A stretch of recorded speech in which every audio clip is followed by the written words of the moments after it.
Portrait क्या होता है? Portrait is a drawing. तो यहाँ पर खुशवंत सिंह अपने वर्ड्स के साथ एक लेडी का पोर्ट्रेट ड्रॉ करेंगे, यानी कि एक लेडी की तस्वीर हमारे दिमाग में क्रिएट करेंगे। और ये लेडी कौन है? उनकी ग्रैंडमदर। तो यहाँ पर खुशवंत सिंह हमें अपनी दादी के बारे में बताएंगे, उनका अपनी दादी के साथ कैसा रिलेशन था, उनकी दादी माँ की नेचर कैसी थी, और कैसे कैसे 20 सालों में उन दोनों का आपस में रिलेशन चेंज होता गया, और फाइनली जब वो काफी बूढ़ी हो गई तो उनकी डेथ हो गई। तो यहाँ पर इस पूरी स्टोरी में अपने इस एक्सपीरियंस द्वारा खुशवंत सिंह अपनी दादी माँ का एक पोर्ट्रेट, एक वर्बल इमेजिनेशन रीडर के दिमाग में क्रिएट करते हैं, और जो कि बहुत ही इम्पैक्टफुल है, बहुत ही अच्छे से उन्होंने अपनी ग्रैंडमदर को डिस्क्राइब किया है। So let us begin with the chapter. We'll read it, we'll discuss the difficult word meanings, and I'll explain it to you. People said that she had once been young and pretty and had even had a husband, but that was hard to believe. Hard to believe means to accept something as true. कोई ऐसी बात जिस पर यकीन करना बहुत मुश्किल हो। यहाँ पर शी कौन है? खुशवंत सिंह की दादी माँ, his grandmother। तो यहाँ पर खुशवंत सिंह कहते हैं कि लोग ये कहा करते थे कि वंस अपॉन अ टाइम, यानी कि जब उनकी दादी माँ यंग थी, वो बहुत जवान थी और बहुत सुंदर थी, और उनके हस्बैंड भी हुआ करते थे, यानी कि अब उनके हस्बैंड मर चुके हैं, खुशवंत सिंह के दादाजी अब नहीं हैं। तो खुशवंत सिंह ने बचपन में ऐसा सुना था कि जब उनकी दादी माँ यंग थी वो बहुत सुंदर हुआ करती थी, और उनके दादाजी भी थे, लेकिन ये सब बातें उनके लिए बिलीव करना मुश्किल थी, क्योंकि जिस तरह से उन्होंने अपनी दादी माँ को देखा था, वो बूढ़ी थी, दिखने में अच्छी नहीं थी, और उनके हस्बैंड यानी कि खुशवंत जी के दादाजी भी नहीं थे। तो ये सब बातों पर यकीन करना उनके लिए मुश्किल था। My grandmother, like everybody's grandmother, was an old woman. She had been old and wrinkled for the 20 years that I had known her. Wrinkled means having lines of folds. जैसे कि हमने देखा है बूढ़े लोगों की जो स्किन होती है वो रिंकल हो जाती है, उस पे लाइंस और फोल्ड्स पड़ जाते हैं, जैसे कि यहाँ भी आप देख सकते हैं। तो खुशवंत जी ने अपनी दादी को हर दादी की तरह देखा था, जो कि एक बूढ़ी औरत थी जिनके चेहरे पे बहुत सारी लाइंस और रिंकल्स थे, और पिछले 20 सालों से जब से वो उन्हें जानते थे उन्होंने उसे ऐसे ही देखा था, इसलिए वो इमेजिन ही नहीं कर सकते थे कि उनकी लुक्स इससे अलग होंगी। My grandfather's portrait hung above the mantelpiece in the drawing room. He wore a big turban and loose-fitting clothes. His long white beard covered the best part of his chest and he looked at least 100 years old. अब यहाँ पर खुशवंत जी अपने दादाजी की बात कर रहे हैं। वो कहते हैं कि हमारे घर के ड्राइंग रूम में जो फायर प्लेस थी, उसके ऊपर जो शेल्फ थी जिसे मैंटल पीस कहा जाता है, उसके ऊपर दादाजी का पोर्ट्रेट टंगा हुआ था। उस पोर्ट्रेट में उन्होंने पगड़ी पहनी हुई थी और ढीले ढाले से कपड़े पहने हुए थे, और उनकी बहुत लंबी सी सफेद रंग की दाढ़ी भी थी जो कि उनकी चेस्ट तक आती थी। यहाँ पर वो कहते हैं it covered the best part of his chest. इसका क्या मतलब है? छाती यानी कि चेस्ट तो आपकी यहाँ से यहाँ तक होती है, शोल्डर से शोल्डर तक, लेकिन उनकी जो दाढ़ी थी वो उनकी चेस्ट के सामने वाले एरिया पर आती थी, जिसे वो बेस्ट पार्ट कह रहे हैं। और फिर वो कहते हैं कि दादाजी की अपीयरेंस देख के ऐसा लगता था कि वो कम से कम 100 साल की उम्र के होंगे इस फोटो में, तो वो काफी बूढ़े लगते थे। He did not look the sort of person who would have a wife or children. He looked as if he could only have lots and lots of grandchildren. Sort means the type and lots of means many, बहुत ज्यादा। अब जो दादाजी की तस्वीर थी उसे देख के ऐसा नहीं लगता था कि उनके बीवी बच्चे होंगे। क्यों? क्योंकि जिस आदमी के बीवी बच्चे होते हैं यानी कि वो थोड़ा यंग होता है, दिखने में जवान होता है, लेकिन दादाजी की लुक्स ऐसी थी, वो बहुत बूढ़े थे और ऐसे लगता था कि उनके सिर्फ ग्रैंड चिल्ड्रन ही हो सकते हैं। उनकी एज ऐसी स्टेज पर थी, उनकी जो फोटो थी उससे देख के लगता था कि उनके सिर्फ ग्रैंड चिल्ड्रन होंगे, क्योंकि वो बहुत ओल्ड लगते थे।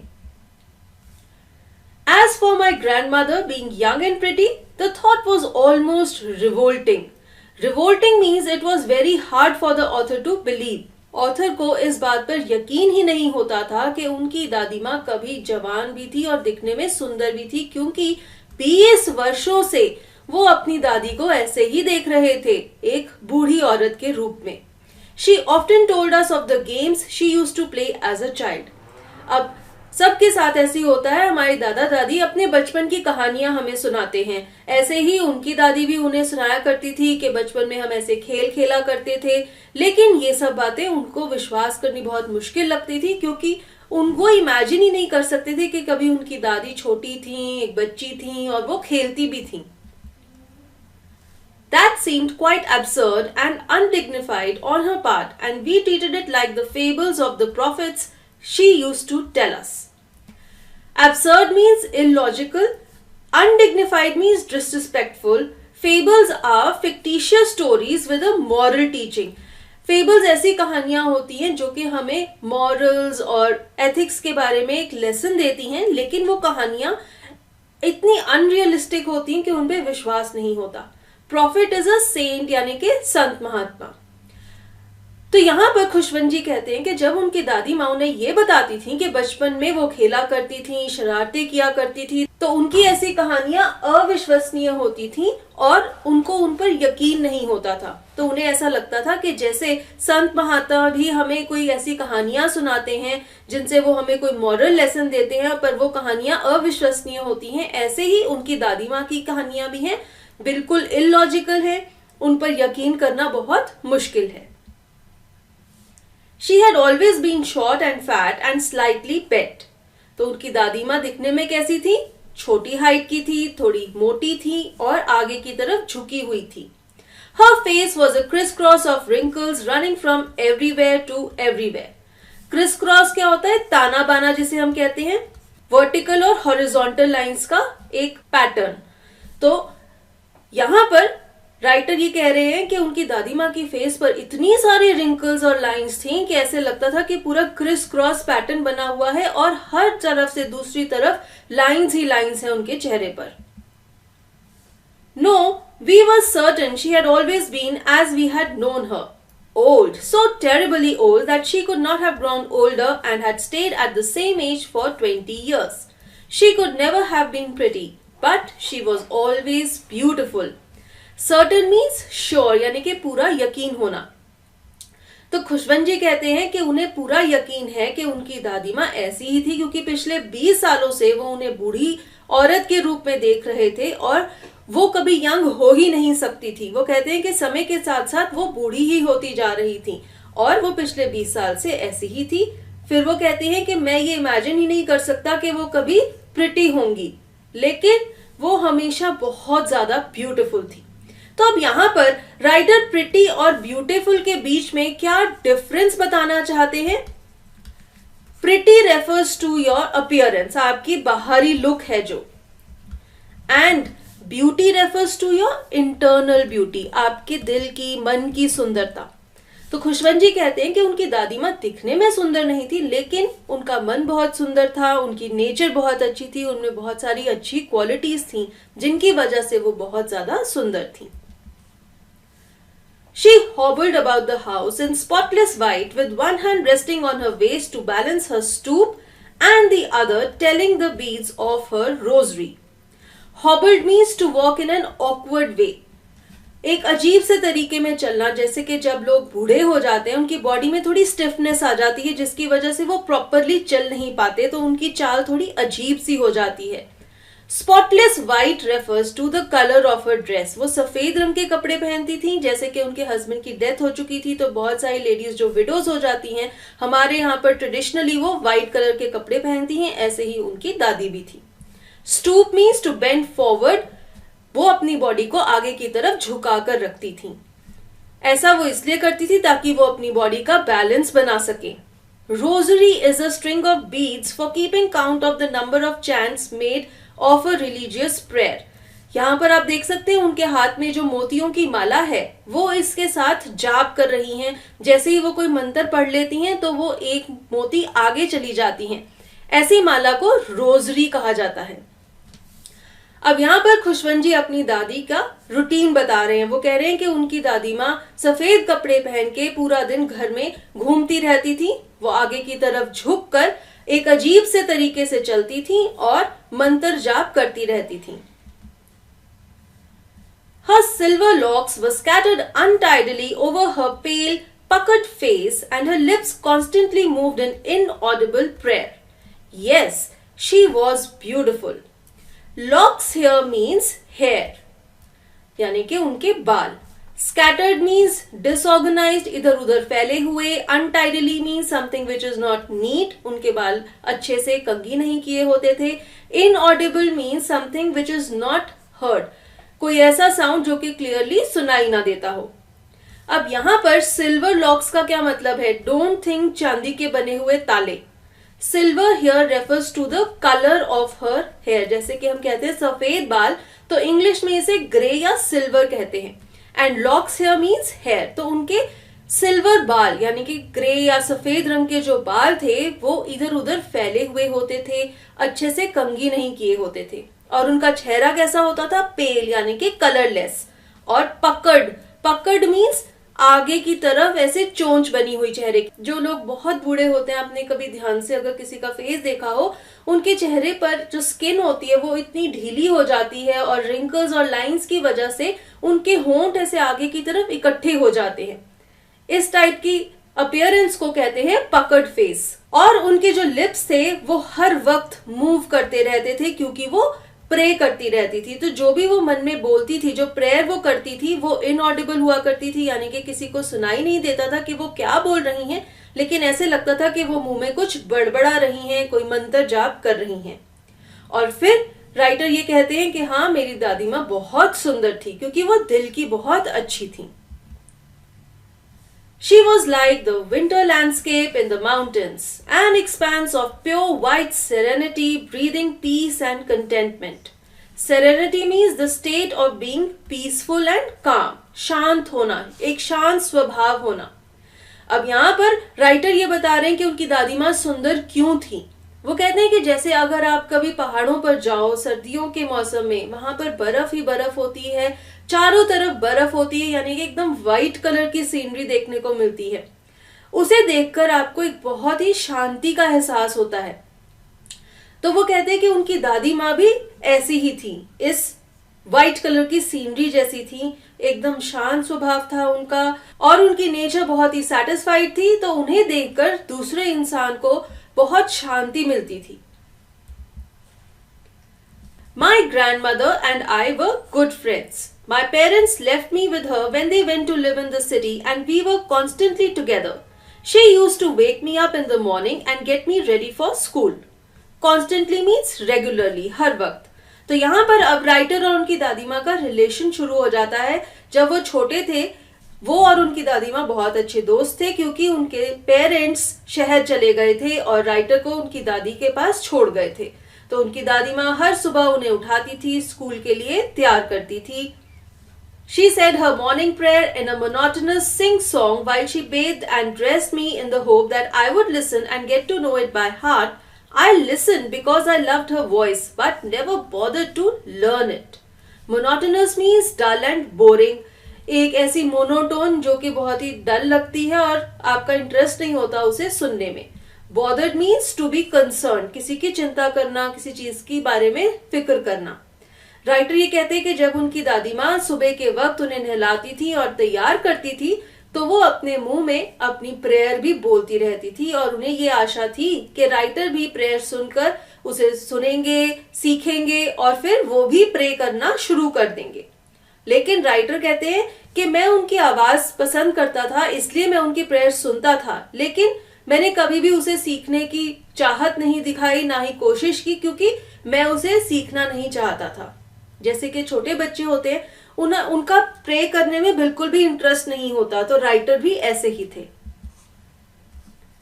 Then she would fetch my wooden slate, which she had already washed and plastered with yellow chalk, a tiny earthen ink pot, and a red pen, tie them all in a bundle and hand it to me. Fetch means to get something. Slate here is a flat plate of slate formerly used for writing on. Plastered means covered with a layer of plaster. Earthen means made of baked or fired clay. अब पुराने जमाने में बच्चे जब school में पढ़ा करते थे तो नोटबुक्स पर नहीं लिखते थे, वो स्लेट पर लिखते थे, जिसे तख्ती भी कहा जाता था. ये स्लेट नाम की चीज की बनी हुई एक वुडन बोर्ड हुआ करती थी जिसके ऊपर चौक से लिखा जाता था, और टाइम टू टाइम इसे प्लास्टर के साथ कवर भी करते थे ताकि उस पर बच्चे लिख सकें। तो अब यहाँ पर खुशवंत सिंह बता रहे हैं कि कैसे उनकी दादी माँ उनके स्कूल जाने के लिए चीजों की तैयारी किया करती थी। वो कहते हैं कि वो मुझे स्लेट देती थी जिसे वो धोकर उस पर प्लास्टर लगाकर तैयार करके रखती थी। साथ में वो उन्हें चौक भी देती थी और एक छोटा सा इंक पॉट देती थी जो कि मिट्टी का बना होता था। जैसे कि जो कुम्हार होते हैं वो मिट्टी के बर्तन बनाते हैं, ऐसे ही ये जो इंक पॉट था ये भी मिट्टी का बना हुआ था। और एक लाल रंग का कलम देती थी। उन सब चीजों को वो एक बंडल में बांध कर लपेट देती थी और राइटर को दे देती थी, तो वो उन्हें ऐसे उनके स्कूल बैग में रखने के लिए सामान देती थी। After a breakfast of a thick stale chapati with a little butter and sugar spread on it, we went to school. She carried several stale chapatis with her for the village dogs. Stale means something which is no longer fresh and pleasant to eat, which is hard, musty or dry, जिसे हम कहते हैं बासी। अब खुशवंत सिंह कहते हैं कि school जाने से पहले वो किस तरह का नाश्ता करते थे। नाश्ते में एक मोटी सी बासी रोटी हुआ करती थी जिस पर उनकी दादी माँ मक्खन और चीनी लगा देती थी। ये रोटी खाकर वो स्कूल के लिए निकल पड़ते थे और रास्ते में आने वाले विलेज के कुत्तों के लिए भी उनकी दादी माँ ऐसी बहुत सारी बासी रोटियां ले लिया करती थी जिन्हें वो उनको फीड कराती थी। My grandmother always went to school with me because the school was attached to the temple. The priest taught us the alphabet and morning prayer.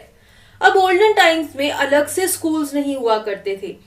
यहाँ पर भी राइटर यही बता रहे हैं कि वो जिस स्कूल में जाते थे वो मंदिर के साथ जुड़ा हुआ था और मंदिर में जो पुजारी जी थे वो ही बच्चों को सुबह के टाइम पढ़ाते थे। तो जब भी राइटर स्कूल जाते थे उनकी दादी माँ उनके साथ ही जाती थी और वो मंदिर विजिट भी करती थी और साथ ही साथ उन्हें पढ़ा भी लिया करती थी।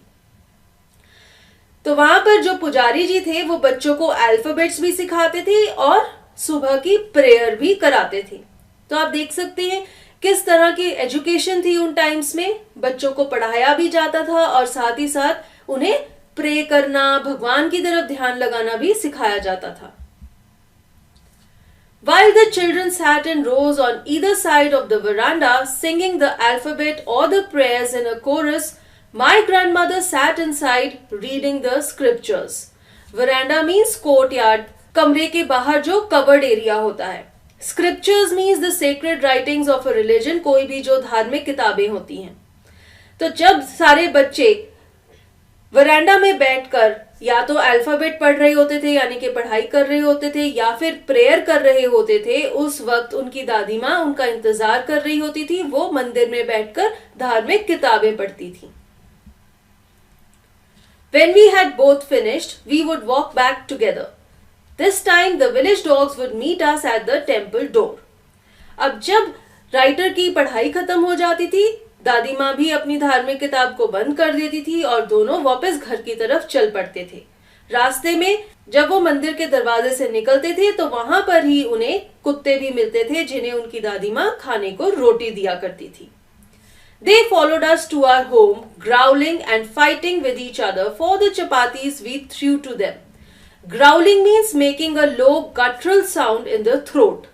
ये जो डॉग्स हैं ये ऐसे अपने अंदर ही गले में एक आवाज प्रोड्यूस करते हैं जिसे गटरल साउंड कहा जाता है, जिसे वो ग्राउलिंग कह रहे हैं। तो कहते हैं कि जो डॉग्स हैं ये हमारे पीछे पीछे घर तक भी आ जाते थे और आपस में इन चपातीस के लिए लड़ते रहते थे। When my parents were comfortably settled in the city, they sent for us. अब जब राइटर के पेरेंट्स शहर में सेटल हो गए तो उन्होंने राइटर को और उनकी दादी माँ को शहर बुला लिया। That was a turning point in our friendship. अब इस समय से पहले राइटर अपनी दादी के साथ अकेले रहते थे तो वो बहुत ही ज्यादा क्लोज थे। जब वो शहर चले गए तो उनके इस रिलेशनशिप में फर्क पड़ गया।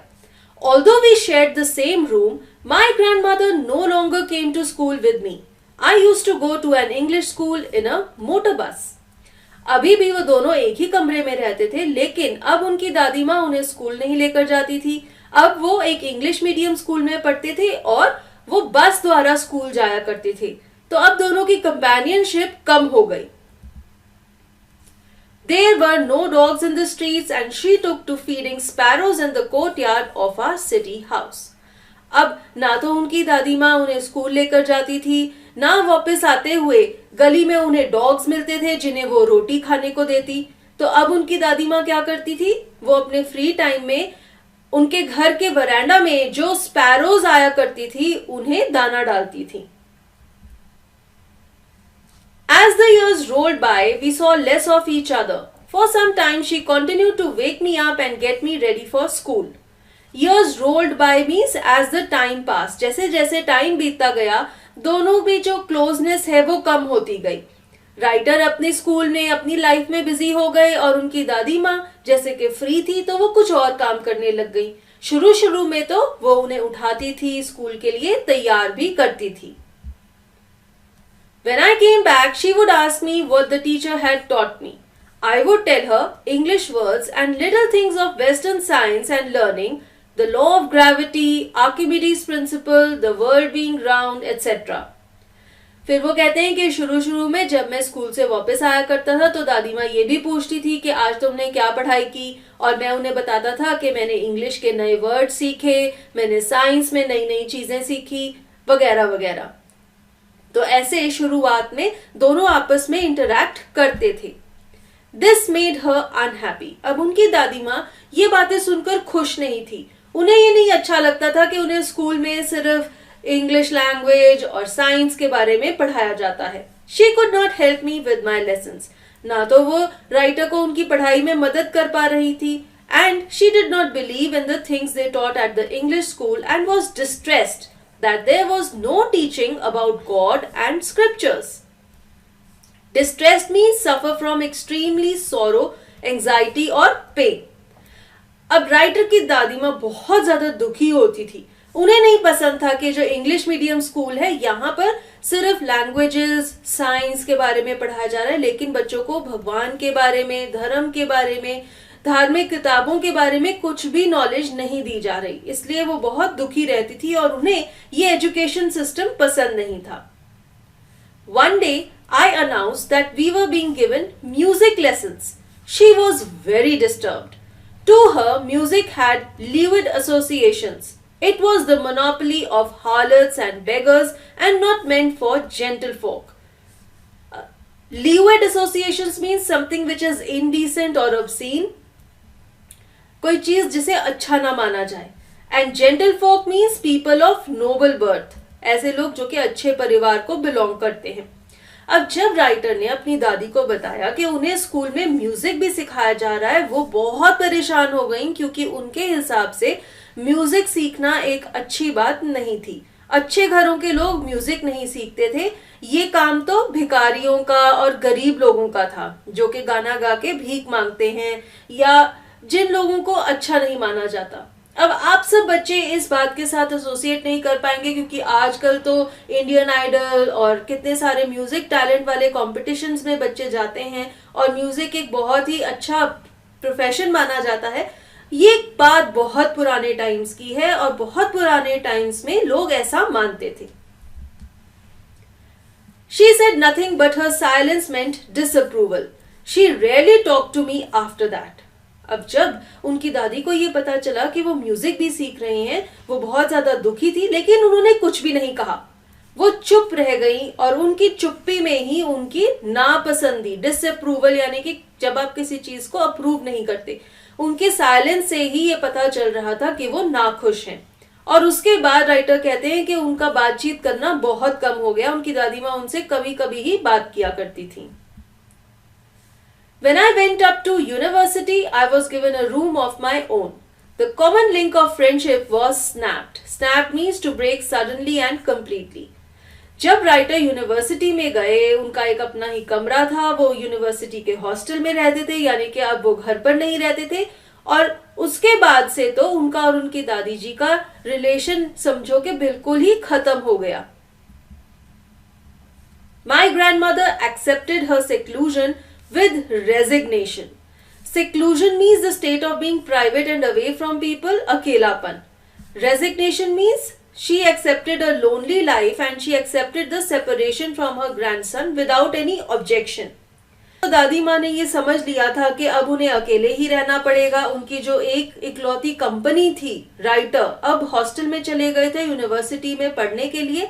तो अब दादी माँ बिल्कुल अकेली थी, लेकिन उन्होंने कुछ ऑब्जेक्शन नहीं की और अकेले रहने की जो लाइफ थी, एक लोनली लाइफ, अकेलापन, इसे चुपचाप एक्सेप्ट कर लिया। She rarely left her spinning wheel to talk to anyone. What is a spinning wheel? A household machine with a wheel attached to it for spinning yarn. जब लोग रुई से धागा बनाने के लिए ये स्पिनिंग व्हील यूज किया जाता है, और ये एक हैंडलूम मशीन है, हाथ से चरखा घुमाकर रुई से धागा बनाया जाता है। तो राइटर की दादी माँ भी अब ये स्पिनिंग व्हील चलाती थी एज अ हॉबी, और वो अपने फ्री टाइम में ये काम करती रहती थी और किसी से बात नहीं करती थी। From sunrise to sunset, she sat by her wheel, spinning and reciting prayers. Only in the afternoon, she relaxed for a while to feed the sparrows. तो राइटर कहते हैं कि सुबह, sunrise means morning and sunset means evening, तो जितनी देर दिन रहता था सनराइज से लेकर सनसेट तक, वो सारा दिन ये व्हील स्पिन करती रहती थी और मुंह में प्रेयर रिसाइट करती रहती थी। सिर्फ दोपहर के टाइम जब वो लंच करती थी तो वो थोड़ा सा ब्रेक लेती थी, और उस टाइम में वो स्पैरोज को दाना डालती थी। While she sat in the veranda breaking the bread into little bits, hundreds of little birds collected round her, creating a veritable bedlam of chirrupings. What is a veritable bedlam of chirrupings? The noise made by the birds. अब जब वो वरांडा में बैठ जाती थी, वो bread ले लेती थी, उसे छोटे छोटे टुकड़ों में तोड़कर इन चिड़ियों को खाने के लिए देती थी। और राइटर कहते हैं बहुत सारी hundreds of little birds used to collect around her, और ये ब्रेड खाने के लिए बहुत सारी छोटी छोटी चिड़िया आ जाती थी और वो चें चें चें चें की आवाजें करती थी और एक बहुत ज्यादा नॉइज क्रिएट हो जाती थी इन बर्ड्स की चिरपिंग की। Some came and perched on her legs, others on her shoulders. Some even sat on her head. Perched means alight or to rest on something.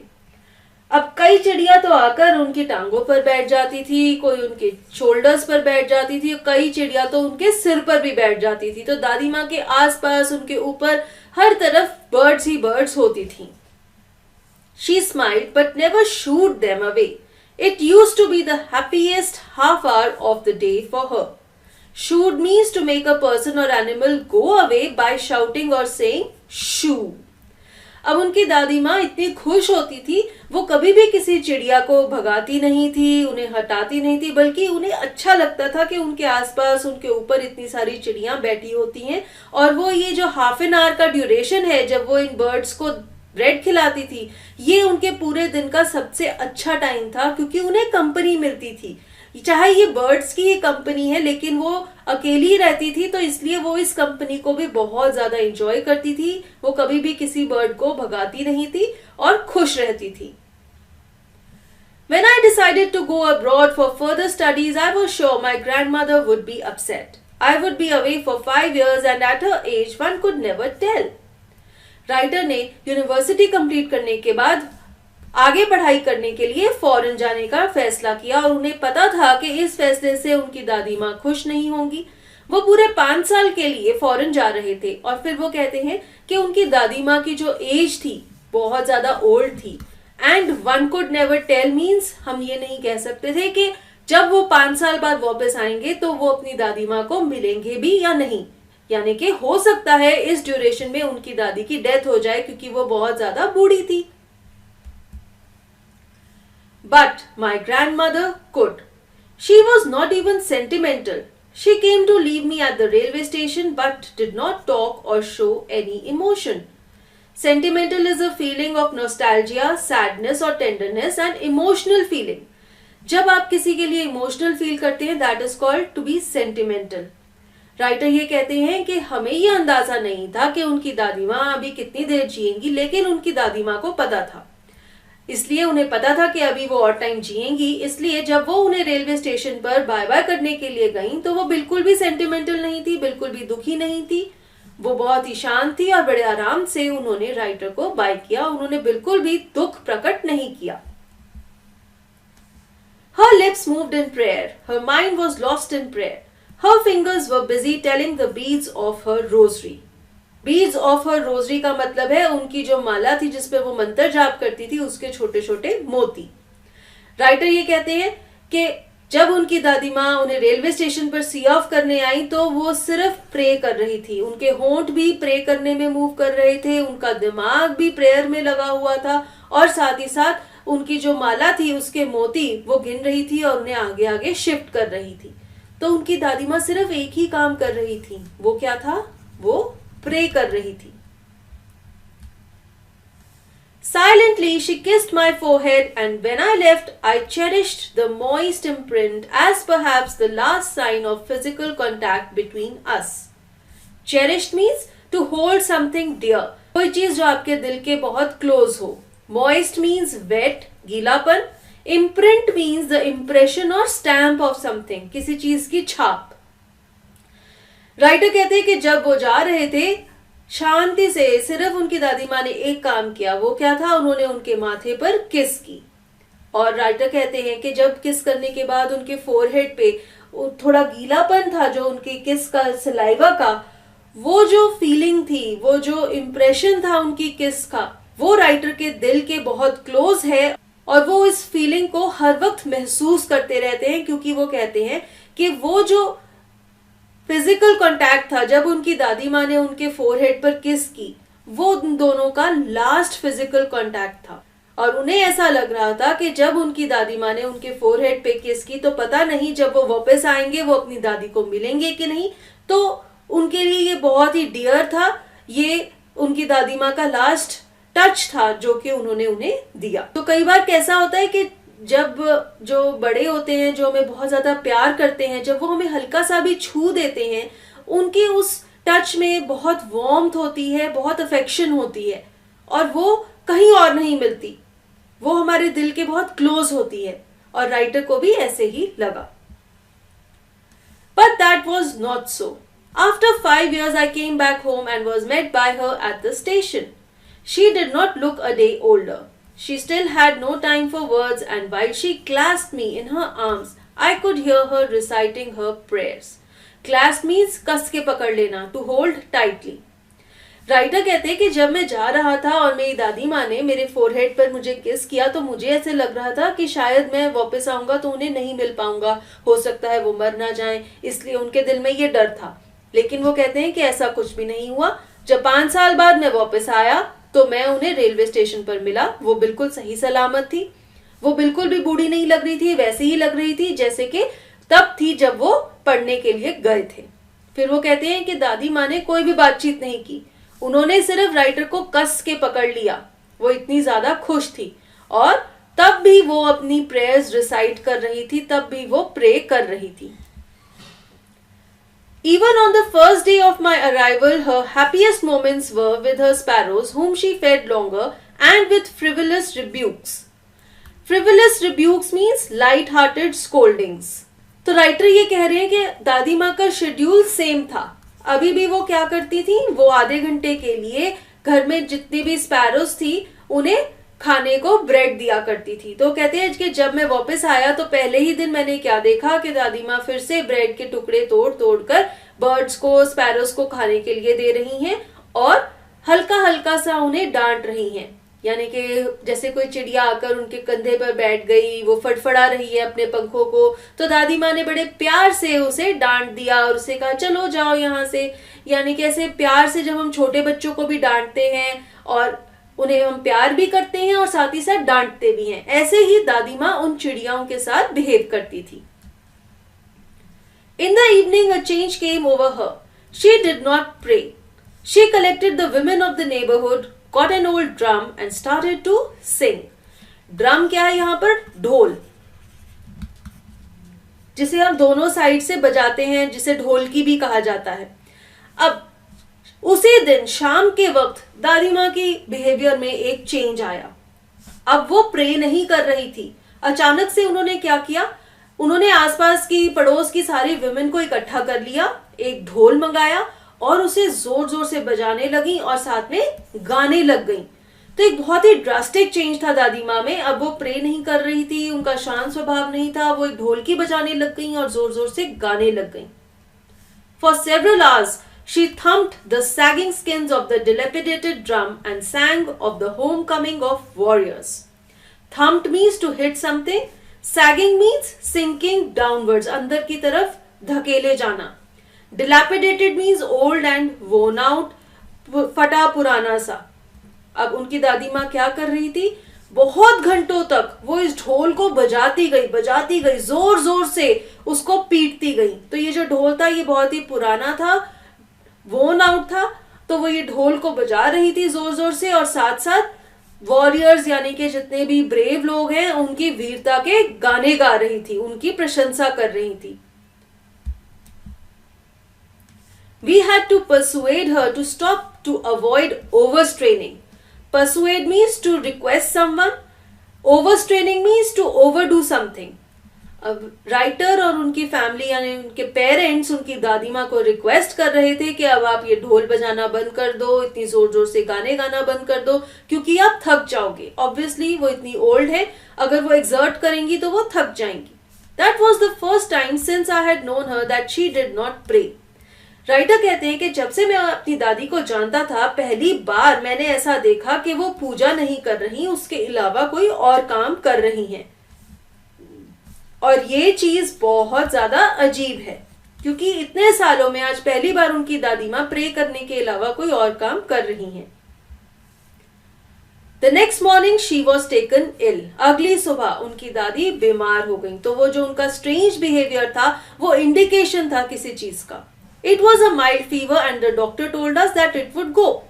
दादी माँ बीमार थी, उनको हल्का सा बुखार था, डॉक्टर ने चेक किया और उसने कहा कि वो ठीक हो जाएंगी, बुखार ठीक हो जाएगा। But my grandmother thought differently. She told us that her end was near. अब दादी माँ डॉक्टर की बात से सहमत नहीं थी। उन्होंने राइटर को और उनके पेरेंट्स को बता दिया था कि उनका एंड आ गया है, यानी कि अब वो मरने वाली हैं। तो दादी माँ को पहले ही इस चीज का अंदाजा हो गया था कि उनकी डेथ आ गई है। She said that since only a few hours before the close of the last chapter of her life she had omitted to pray, she was not going to waste any more time talking to us. Omitted means to leave out or exclude something, किसी चीज को हटा देना। तो दादी माँ ने अपनी फैमिली को यानी कि राइटर उनके पेरेंट्स को ये कहा कि जैसे कि अब मेरी डेथ आने वाली है, मेरी लाइफ का जो लास्ट चैप्टर है वो भी खत्म होने वाला है, बंद होने वाला है, इसलिए अब मैंने पूजा करनी बंद कर दी है, मैं तुम लोगों से भी बात करके अपना टाइम वेस्ट नहीं करूंगी। तो उन्होंने प्रे करना भी बंद कर दिया, उन्होंने अपनी फैमिली के साथ बात करना भी बंद कर दिया। We protested. Protested means to express objection against something. Writer ने उनकी फैमिली ने प्रोटेस्ट किया, वो अपनी दादी की बातों से सहमत नहीं थे। But she ignored our protest. She lay peacefully in bed praying and telling her beats.